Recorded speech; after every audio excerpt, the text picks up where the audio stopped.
এই বাচ্চাটাকে খাবার দেয়নি, বাচ্চাটা টিস্যু পেপার ভিজিয়ে খেয়েছে। তার গায়ের আঘাতগুলো যদি দেখেন, আপনি মানুষ হইলে ঠিক থাকতে পারবেন না। দেখুন এই ঘুষখোর উকিল কি বলে। হয়রানি করার জন্য এদেরকে জড়িত করা হয়েছে যদি হয়ে থাকে, জি এটা তো অবশ্যই এখনো মনে হচ্ছে যদি হয়ে থাকে। হ্যাঁ, এখনো তাদের বিরুদ্ধে এখনো কোনো এভিডেন্স সেভাবে আসেনি। তোমার বাথরুমে রাখার পরে তোমাকে অন্য কোনো খাবার দিত? না, আমি বেশি খেতাম। বেশ। মারতো কে? বেশি মারতো কে? ম্যাডাম, এই যে তোমাকে ছাড়তেছিল, সে কি জানতো তোমাকে মারে? সে জানতো? নাম্বার আসামিকে আপনি রিমান্ডে না চাইয়া বাকি 4 নাম্বার আসামিকে কেন চাইলেন? আমরা একজন করে পর্যবেক্ষণ। এদের মতো কুলাঙ্গার প্রশাসনের জন্যই আজ দেশের এই অবস্থা। হাদির বিচার হচ্ছে না। একটা মামলার 1 নম্বর আসামি, 2 নম্বর আসামি, 3 নম্বর আসামি বাদ দিয়ে সাসপেক্টেড 4 নম্বর আসামি রিমান্ড আবেদন করা হয়েছে। বিষয়টা স্পষ্ট। এখানকার সকল আইনজীবীদের সাথে আমি কথা বলেছি, সবাই বলেছে যে উত্তরা পশ্চিম থানা ম্যানেজ হয়ে গেছে। ওই তদন্তকারী কর্মকাণ্ড মোটা অঙ্কের টাকা লেনদেনের মাধ্যমে এই মামলাটাকে ভিন্ন থেকে নেওয়ার জন্য আজকে সাসপেক্টেড একজন আসামিকে রিমান্ড। এই 4 নম্বর আসামি কাজের বুয়ারে নিয়ে ওরে মাইর দিবে, মাইর দিয়া বড় অঙ্কের টাকা লোভ দেখায় বলবে যে তুই সব স্বীকার কর। তখন কাজের বুয়া আমাদের মিডিয়ার সামনে এসে বলবে কি যে আমরা মারছি, আমরা শেখা দিছি, এটা স্যার ম্যাডাম জানে না। ঠিক আছে, এটা বইলা স্যার ম্যাডামকে খালাস করে নিয়ে যাবে। এই যে ভিকটিম মোহনা, এটা এই থানায় যদি এই মামলাটা থাকে তবে হয়তো ন্যায় বিচার নাও পাইতে পারে। ঊর্ধ্বতন কর্তৃপক্ষে আমার নিবেদন থাকবে যাতে এই মামলাটা সিআইডি বা ডিবি দ্বারা তদন্ত করা হবে। আজকে এই আদালতে কোনো ভিআইপি সিআইপি কোনো পয়সাওয়ালার কোনো দাম নাই।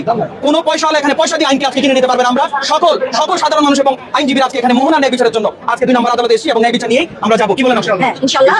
আলহামদুলিল্লাহ, আলহামদুলিল্লাহ। 7 দিনের রিমান্ড, 7 দিন। সবাই আমরা জীবনের ঝুঁকি নিয়ে প্রতিবাদ করছি। আজকে তো ফল পেয়েছি।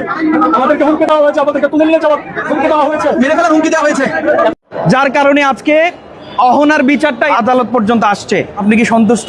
মোটেও তো আমি সন্তুষ্ট না। এখন আমরা হতবাক, আমরা পুরোই হতবাক। এটা আমি নির্বিঘ্নে বলতে পারি এটি একটি বাণিজ্য হয়েছে। এটি গ্রেপ্তার হয়েছে বটে, কিন্তু এটি একটি গ্রেপ্তার বাণিজ্য বলা যেতে পারে। এখানে বাণিজ্য হয়েছে, এখানে আমার বলার মতো আর কিছুই ভাষা নেই। ধন্যবাদ সকল। একবার চিন্তা করেন, এই মানুষগুলো সমাজের বড় বড় জায়গায় বসে আছে। যে মানুষটা তার ঘরের মধ্যে একটা কাজের মেয়েকে নিরাপদ রাখতে পারে না, তাকে আপনি তুলে দিয়েছেন, দায়িত্ব দিয়েছেন কোথায়?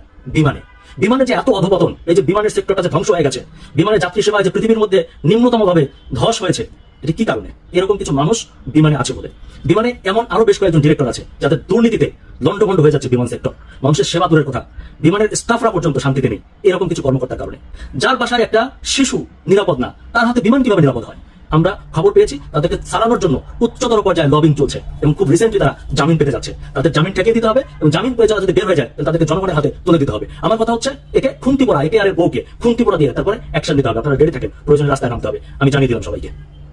যে মানুষটার ঘরে একটা ছোট বাচ্চা নিরাপদ নয়, আর সেই মানুষটার হাতে আমরা বিমান বাংলাদেশ এয়ারলাইন্সের দায়িত্ব দিয়ে রেখেছি। এত কোটি টাকা লস, এত কোটি টাকা লস।